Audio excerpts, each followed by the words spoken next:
বাংলাদেশ এ দলের অধিনায়ক নুরুল হাসান সোহান আজকে প্রেস কনফারেন্স করছেন। প্রেস কনফারেন্সে উনি বলছেন যে বাংলাদেশ দল তার যে এ দল এটা অস্ট্রেলিয়ায় যাচ্ছে টপ এন্ড যে টুর্নামেন্টটা হচ্ছে টপ এন্ড টি-20 ওটা জিততে। ওটা ট্রফি জিততে যাচ্ছে। উনি পরিষ্কার বলছেন যে ওনারা শিখতে যাচ্ছেন না। এটা শুনে আমার মনে হলো যে আমাদের ক্রিকেট বোর্ডকে একটা কোর্স করানো দরকার। যে আসলে কোনটা বিলাসিতা আর কোনটা জরুরত। এই পার্থক্য বোধহয় আমরা করতে পারতেছি না।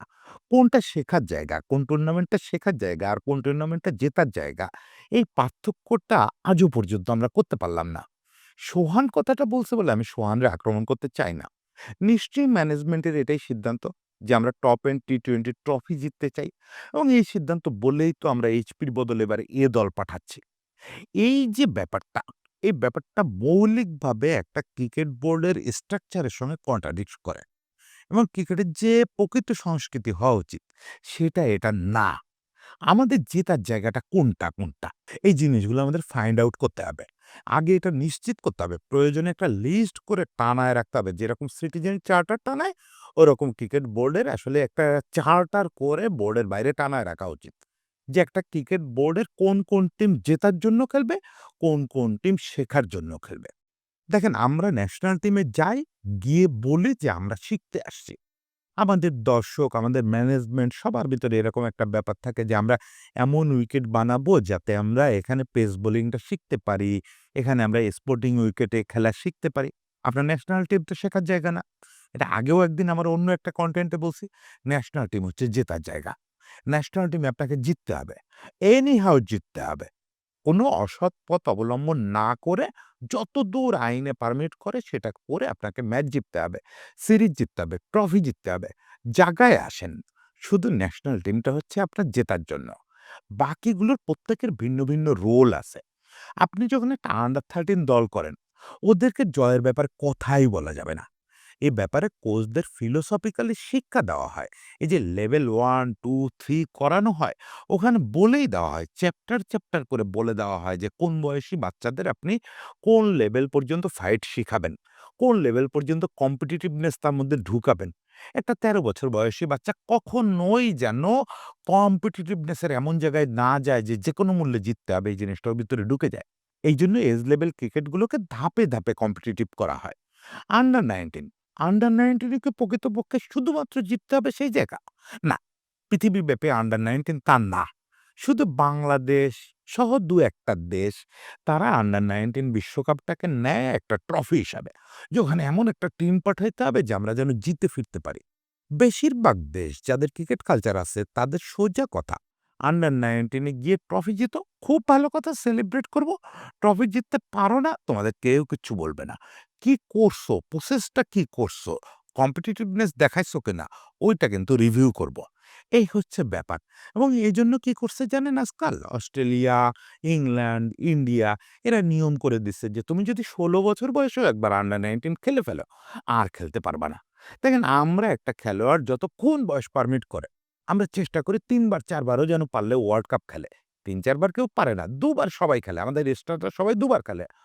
ইন্ডিয়া, অস্ট্রেলিয়া, ইংল্যান্ডে এই কালচার নাই। ইন্ডিয়া এটা অফিসিয়ালি নিষিদ্ধ করে দেওয়া হয়েছে যে কেউ ২ বার বিশ্বকাপ খেলতে পারবে না।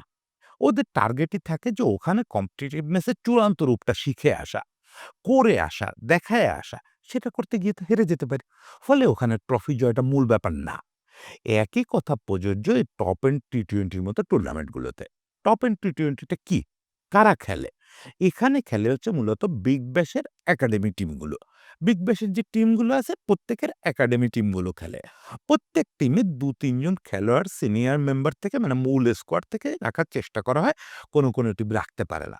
কারণ অফ সিজনে খেলা হয়। এই সময় তো চাইলেই তারকা খেলোয়াড়দের পাওয়া যায় না। ফলে অনেক টিম আছে একদম পুরোপুরি একাডেমি টিম পাঠায় দেয়। কোনো টিম ২ জন সিনিয়র মেম্বার পাঠায়, কোনো টিম পাঠায় না।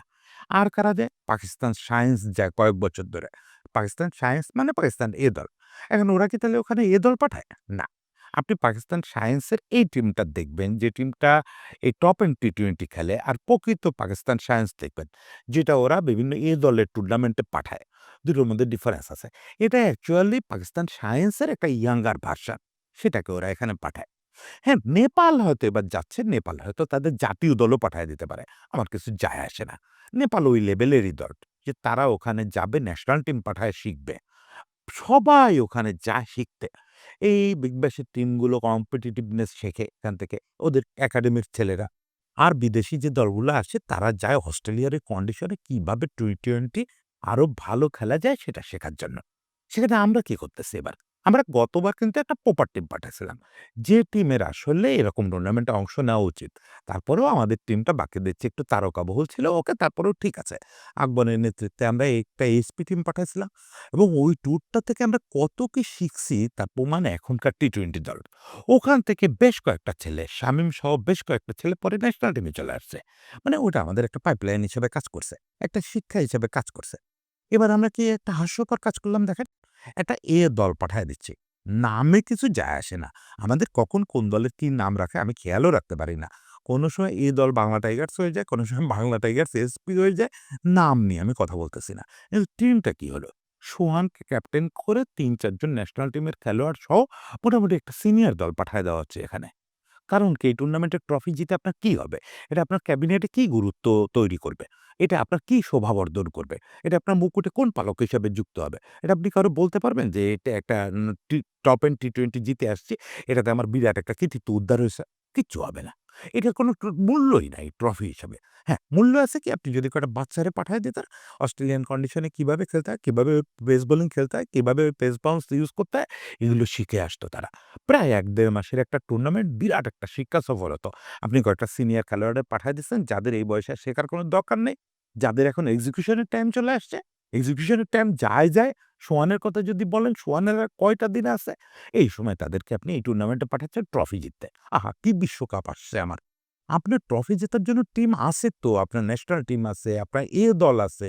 আপনার দলকে জিততে শেখান না। দল জিততে শিখলে ন্যাশনাল টিম জিততে শিখবে। দলকে কেন আপনি বায়লেটারাল সিরিজে পাঠান না পৃথিবীর বিভিন্ন দেশে? পাকিস্তান ট্যুর করবে, ইংল্যান্ড ট্যুর করবে, অস্ট্রেলিয়া ট্যুর করবে, ইন্ডিয়া ট্যুর করবে। একসময় আমাদের দল রঞ্জিতে গিয়ে খেলতো। ওখানে জেতার চেষ্টা করত। ওইগুলা জেতার দরকার। দল জেতার অভ্যস্ত হওয়া দরকার। দলের ওই জেতার অভ্যাসটা ন্যাশনাল টিমে যাবে। আপনার জয়ের জন্য তৈরি করতে হবে ন্যাশনাল টিমকে, দলকে, মেয়েদের দলকে এগুলো জেতার জন্য হবে। এগুলো আপনার শোকেস ইভেন্ট। এখানে আপনি ট্রফি জিতবেন, সেই ট্রফি দেখাবেন, বিজ্ঞাপন আসবে, দেশের গৌরব হবে। এটা একটা প্রাইডের ব্যাপার। কিন্তু বাকি লেভেলগুলো এর নিচের যে স্তরগুলো যত জায়গায় খেলার সুযোগ পাবেন, সেই জায়গাগুলো শেখার জায়গা। সেই জায়গাগুলো এক স্তরের শেখার জায়গা। হ্যাঁ, ১২ বৎসর বয়সী ছেলেটা কম্পিটিটিভনেসই শিখবে না। ও শুধু বিদেশ সফরের সুযোগ পেলে ও শুধু কেমনে খেলে এটা শিখে আসবে। ১৯ বছরের ছেলেটা ও ম্যাচের ফাইটিংটা শিখবে। ওর কাছে জয় পরাজয়টা খুব জরুরি না। এইচপি টিমটা যারা এই টাইপের টুর্নামেন্ট খেলতে যাবে, তারা যাবে মূলত কন্ডিশন বুঝতে। বিভিন্ন ধরনের খেলোয়াড়ের এগেইনস্টে খেলতে। তারাও ওখানে ট্রফি জিততে যাবে না। এইজন্য আমি এই সকাল থেকে ভাবতেছিলাম যে ২২শে শ্রাবণ, আজকে ২২শে শ্রাবণ রবীন্দ্রনাথের জন্মদিন। ২২শে শ্রাবণ নামে একটা সিনেমাও আছে সৃজিতের। ওখানে প্রসেনজিতের একটা ক্যারেক্টার আছে যে ক্যারেক্টারটা বলে যে এই যে বিলাসিতা প্রয়োজন। কোনটা বিরানি আর কোনটা ডাল ভাত এই পার্থক্যটা বুঝতে হবে। আমাদের ক্রিকেট বোর্ডের আসলে প্রসেনজিতের কাছে কদিন ট্রেনিং করা খুব দরকার। যে কোনটা জেতার টুর্নামেন্ট আর কোনটা শেখার টুর্নামেন্ট। এই পার্থক্যই যদি আপনি করতে না পারেন, এই বেসিকটাই যদি না হয়, তাইলে আসলে ক্রিকেট নিয়ে এত কথা বলা বড় মিথ্যে কথা হয়ে যাচ্ছে। বড্ড ফাও কথা বলা হয়ে যাচ্ছে এই এত কিছুর মধ্যে। টপ এন্ড টি-20 যদি আমরা জেতার জন্য সিনিয়র মেম্বারদের পাঠাই, তাহলে আর কিছু বাকি থাকে না। কদিন আগে দেখলাম এমার্জিং এশিয়া কাপ জেতার জন্য একগাদা সিনিয়র খেলোয়াড়দের পাঠালেন, জিততে পারলেন না। এই টপ এন্ড টি-20 তে এরকম একটা টিম পাঠানোর পরে যখন হেরে ফিরবে, এরা যদি ট্রফি না নিয়ে ফেরে, কত বড় ইজ্জত का सवाल হবে। আমাদের ক্রিকেট বোর্ড প্লিজ বোঝেন কোনটা বিরানি, কোনটা ভাত। এই পার্থক্যটা করতে শেখেন। সবাইকে শুভেচ্ছা, সবাই ভালো থাকবেন।